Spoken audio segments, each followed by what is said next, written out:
en el cual se derogaban las leyes y decretos que concedían tratamientos al gobernador y demás funcionarios del Estado, así como el de señor, que se han usado hasta aquí en las comunicaciones oficiales, las cuales se sustituirán por el título de ciudadano. Y agrega que en todas las comunicaciones se pondrá primero a ciudadano, en segundo el nombre y apellido de la persona y tercero el empleo que desempeña. Además que se prohibía que a todas las autoridades del Estado en el que permitan se les bese la mano como abusivamente se acostumbraba en algunos lugares. Es decir, desde 1857 se reconocía ya una relación hasta de servidumbre para llamar a los altos funcionarios señor. Creo que no hemos llegado hasta la fecha. Estamos hablando del presidente, del señor secretario, del señor asistente municipal, del señor director, etc. Es decir, en la literatura existe esa manera de entender el poder, de relacionarnos con los superiores jerárquicos y consecuentemente establecer a través de todos estos símbolos una relación de dependencia. Es decir, yo tiene muchos años que yo sí he aplicado esta norma cuando era servidor público y me tocaba hacer un discurso público, siempre me dirigía como ciudadano gobernador del Estado. Pero vean cómo, a pesar de los cambios, alternancias del poder, etcétera, etcétera, en entrevistas de radio, etcétera, se sigue utilizando la palabra de señor. Y esto nos refleja también un aspecto cultural muy importante. Pero les decía que también en la literatura este fenómeno del poder se expresa. En el capítulo 42 de Quijote, cuando el duque conversaba con Sancho, ¿se acuerdan que quería ser gobernador? Le decía, es dulcísimo mandar y ser obedecido. Y quienes hayan tenido oportunidad de leer El Principito, no sé si se acuerdan que al llegar a un planeta llega con un rey y el rey era prácticamente autoritario, pero como esto El Principito en cada uno de sus capítulos hace reflexiones muy importantes y dice, si yo le pido a un general que se convierta en pez, la culpa no es del general, la culpa es mía. Entonces, esta reflexión te da un poco cuál es la naturaleza del poder. Luego el Principito les dice, ¿me puedo sentar? Y el rey le dice, te ordeno que te sientes. Y el rey se sentía obedecido.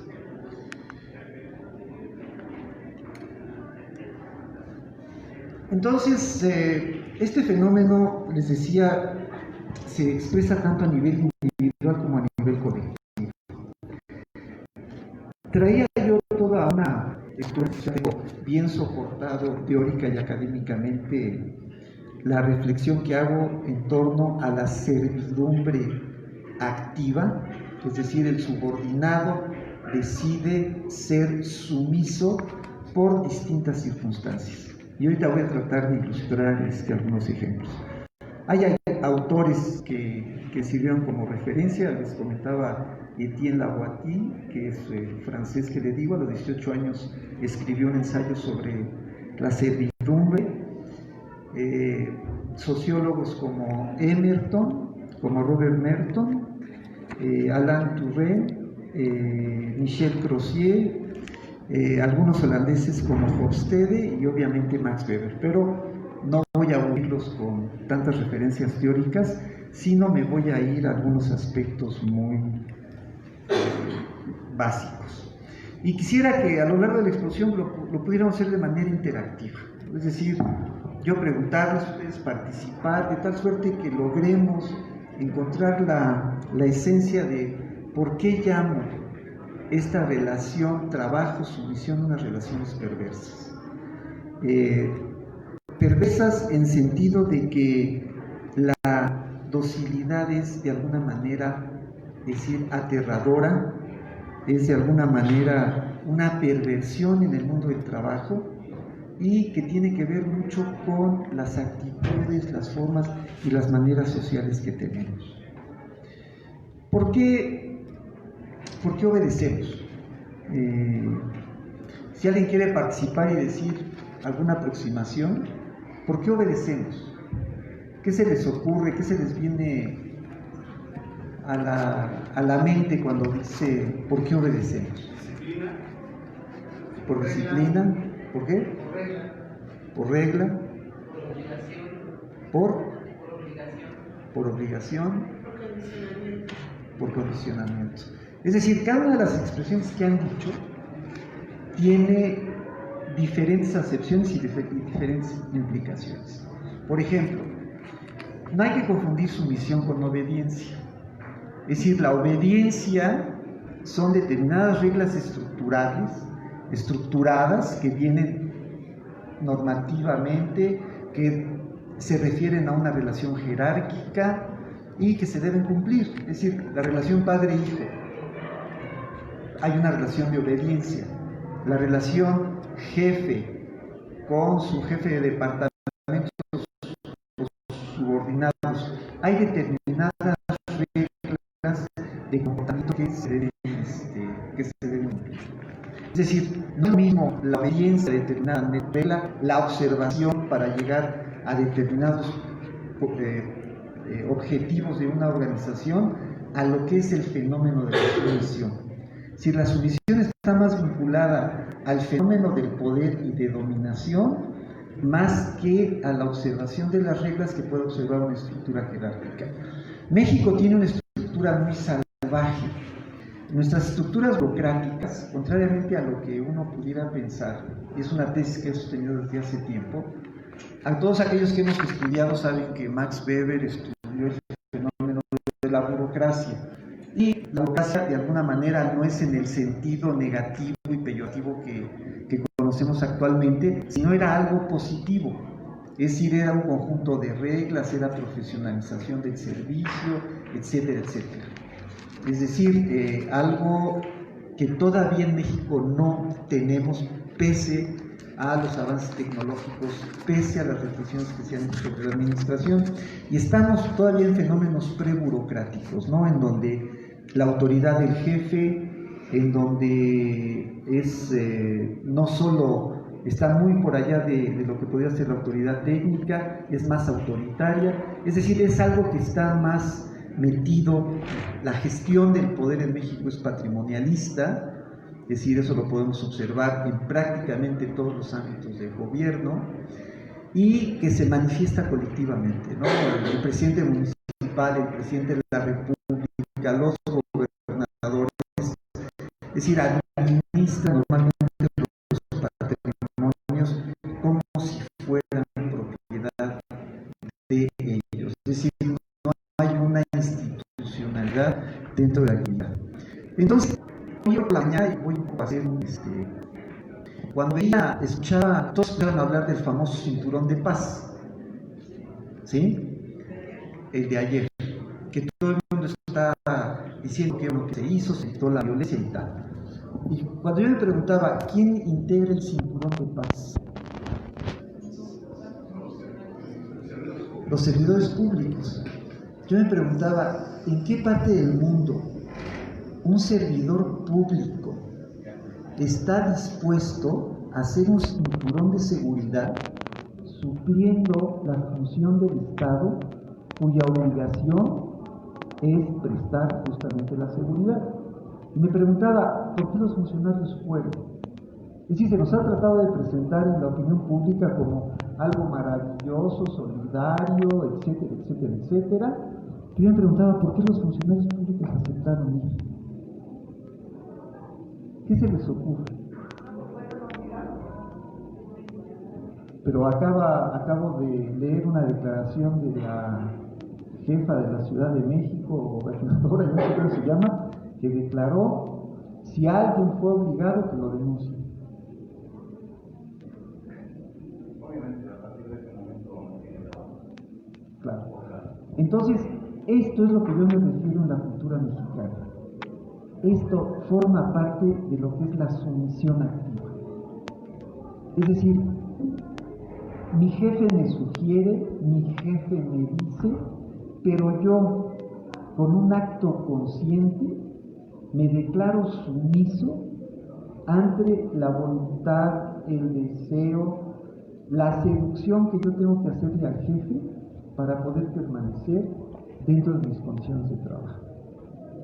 Es decir, cuánto puede haber en todos aquellos servidores públicos del Distrito Federal, en un contexto burocrático en donde pueden justificar por recortes, porque son flojos, etcétera, etcétera, etcétera, y tiene el sujeto que trabaja en gobierno, y sucede en todas las dependencias, en todas las organizaciones, adopta una actitud activa frente al jefe para poder permanecer y conservar el empleo. Entonces, yo decía, ¿cómo es posible que alguien pueda decir fue todo un éxito cuando exponen a servidores públicos, los desvían de su función, digamos, formal a la que están obligados, destinan más tiempo de su trabajo en actividades diferentes en función de los deseos o los propósitos políticos que ve el jefe, etcétera, etcétera, etcétera? Y si no tenemos esa capacidad, esta actitud de sumisión activa, que es un problema que yo veo en todas las organizaciones y sobre todo en la sociedad mexicana, es un atentado contra la propia libertad. Es decir, quienes tenemos un empleo por las condiciones culturales en las que nos estamos desarrollando, sacrificamos una parte muy importante de nuestra libertad en relación a esta sumisión activa. Hay miedo de perder el empleo, hay miedo de perder el ingreso, es decir, hay mil razones que culturalmente nos están obligando a tener una actitud de sumisos en virtud de que no tenemos aseguradas las necesidades básicas que debemos reclamar como sociedad. Entonces, la fragilidad de la sociedad mexicana, culturalmente hablando,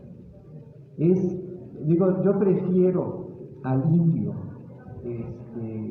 sentado en un cactus con su sombrero, que nos han puesto siempre la imagen negativa del mexicano flojo, cuando es exactamente todo lo contrario. Era la protesta activa que tenía el indígena frente a la explotación del español.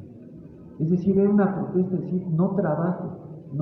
Todos sabemos, y quienes nos hemos dedicado a esto, la productividad de los mexicanos es muy alta. Es muy eficiente el mexicano cuando está desarrollando actividades productivas de las que se hace responsable. Entonces prefiero esa imagen de esa protesta activa que nos han vendido como mala de la imagen del mexicano, y no damos una lectura, creo yo, correcta.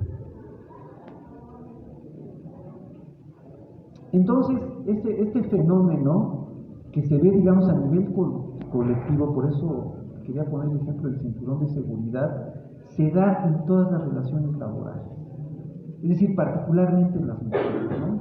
Es decir, sobre todo en el sector femenino es esto muy, muy, muy notable.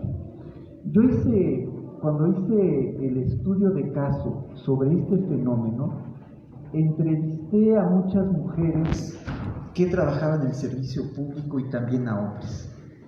Y les preguntaba en los procesos de transición de jefe cómo pueden ellas conservar el empleo más allá de sus habilidades o cualidades técnicas.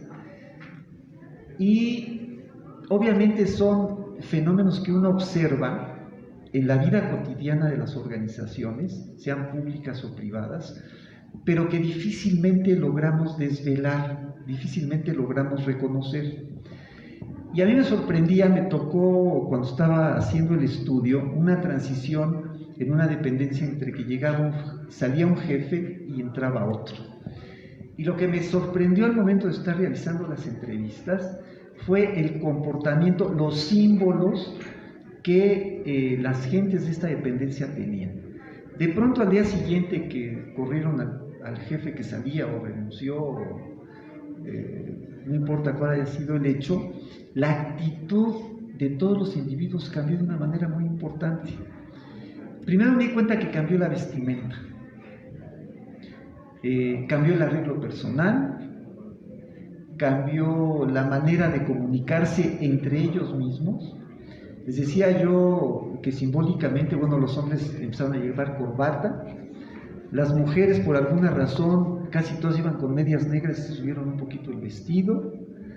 El lenguaje entre ellas cambió, es decir, de compañeros a compañeros, es decir, simbólicamente frente a un nuevo jefe, frente a un nuevo, digamos, dominador, estos subordinados tenían que manifestar simbólicamente un proceso de seducción para poder quedar bien con el jefe, ganarse el aprecio, ganarse la estima. Y obviamente ya no omito decirles, ¿no?, que en cuanto llegó el jefe, pues le sobraban tazas de café en su escritorio, ¿no?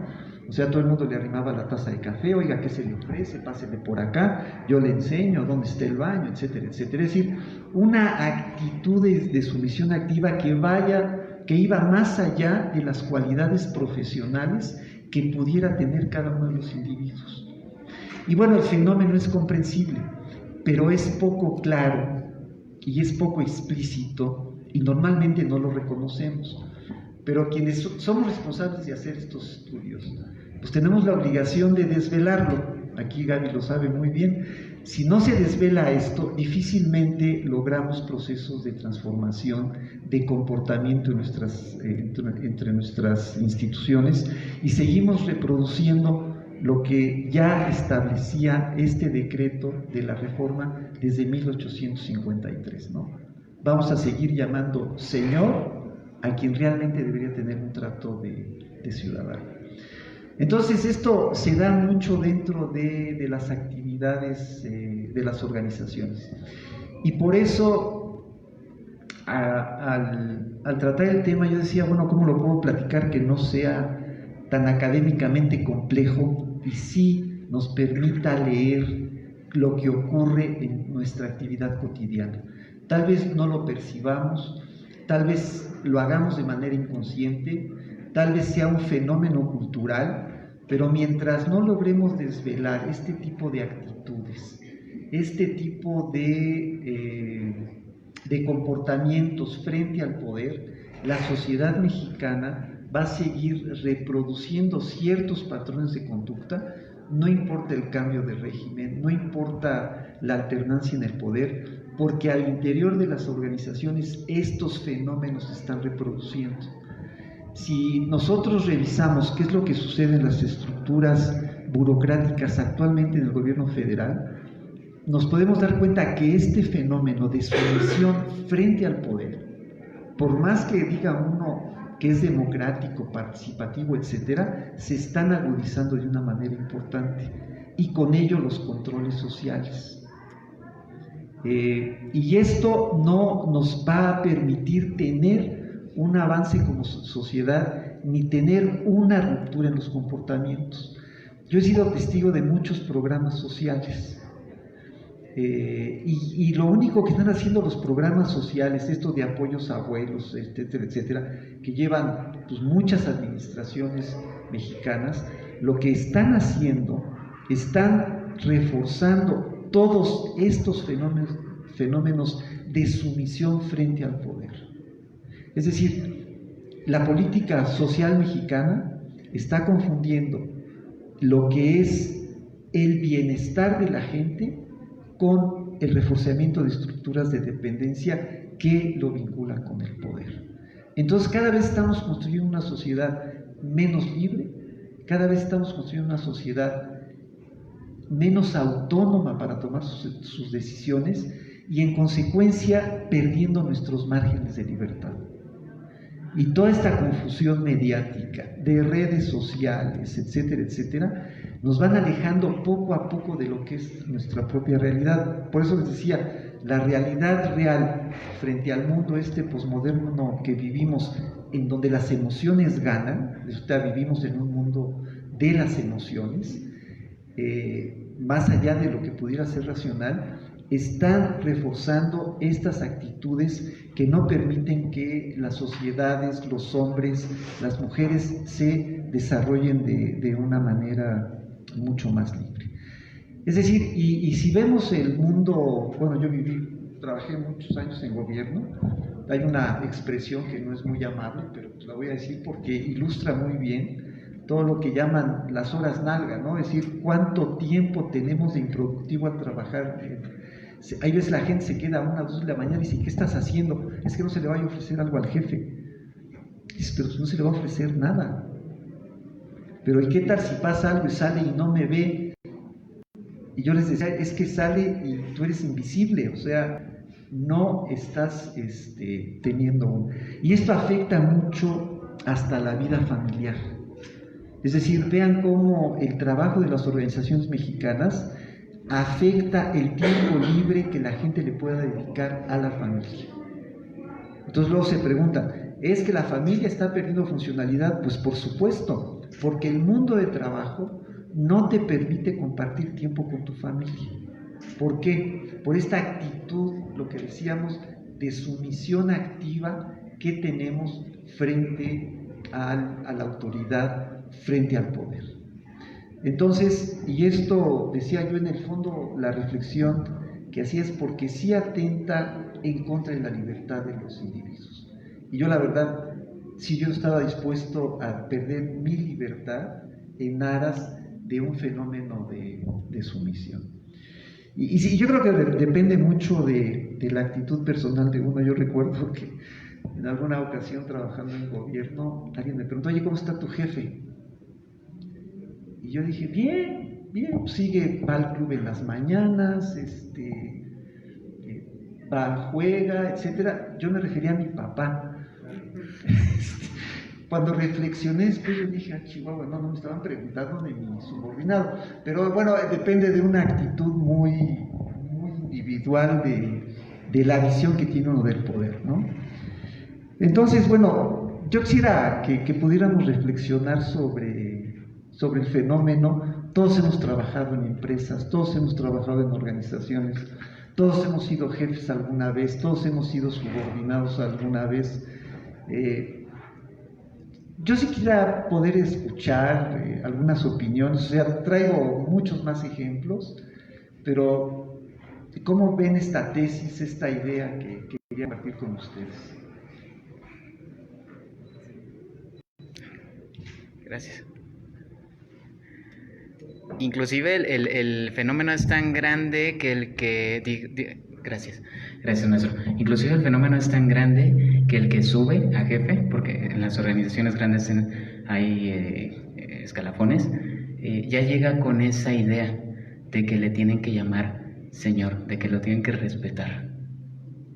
Sí, claro, pero yo lo que te digo es una actitud de quien es subordinado. Es decir, efectivamente, sí, quien llega a ser jefe en México, o en muchas de las asociaciones mexicanas, espera normalmente ese trato, ¿no? Y en ocasiones vean cómo el subordinado, en ocasiones crea, es decir, puede llegar un jefe que pueda aparentar ser normal, y es la estructura de subordinación, esta actitud servil o de sumisión que va transformando incluso la personalidad del jefe. Es decir, esto también es observable. Puede llegar una gente normal y de repente todo, sí señor, lo que usted diga, sí, tal, etcétera, ¿no? Yo afortunadamente he tenido jefes muy críticos. La primera vez que se me ocurrió decirle a uno de mis jefes, pues sí, creo que usted tiene razón, me dijo, a ver, yo te contraté porque eras estudioso y tienes capacidad, no para que me vienes a decir que sí, ¿no? Desde esa vez cambié mi actitud hacia los jefes y, bueno, no me ha ido tan mal, pero siempre he tratado de tener una actitud crítica, ¿no? Al menos nunca les he dicho señores. Buenas tardes. Pues yo creo que se ha confundido un poco esta parte del trabajar y se ha vuelto como una cultura del Godínez, el tener que ser servil a su superior jerárquico, porque de lo contrario se ve como que si no haces lo que te dicen, si no te quedas horas extras, si no vas a donde te mandan, si no vas a manejarle al jefe cuando tu cuestión es administrativa, es no ponerte la camiseta. Y esa palabra ahorita está muy de moda, no ponerse la camiseta.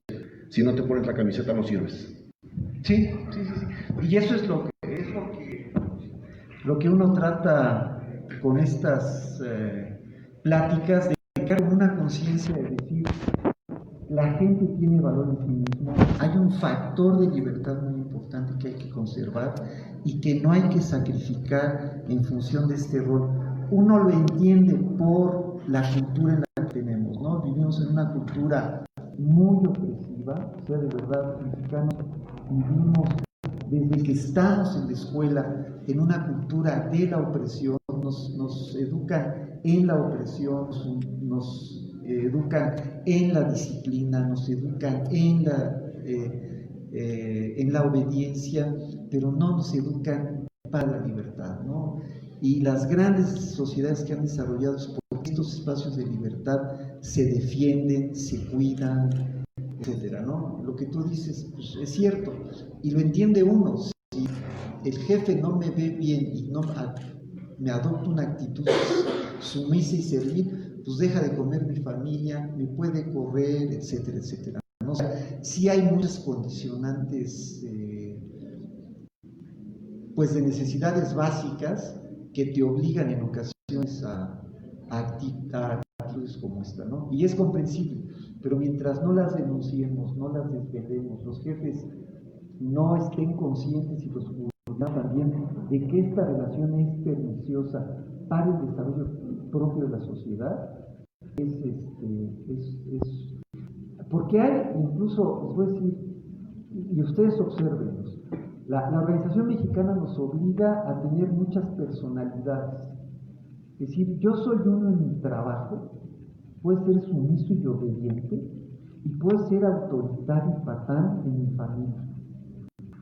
Es decir, busca uno psicológicamente sistemas de compensación. Muchos psicólogos franceses, sobre todo franceses y alemanes, han hecho estudios de cómo este tipo de comportamientos acaban anulando la personalidad del hombre dentro de las organizaciones. Es decir, acaba anulándose lo que ellos llaman su psique. Bueno, la explicación es más compleja, pero acaba uno anulándose como individuo frente a estos comportamientos sociales que tenemos, ¿no? Entonces, el problema es socialmente grave. No nos damos cuenta porque forma parte de nuestro cotidiano, porque el que está al lado piensa igual que nosotros, actúa igual que nosotros, porque entramos en una especie de competencia, en ocasiones a ver quién es más sumiso para obedecer a alguien, ¿no? Digo, lo vemos incluso en los comportamientos de los políticos, ¿no? Todos estos simbolismos que pasan, ¿no?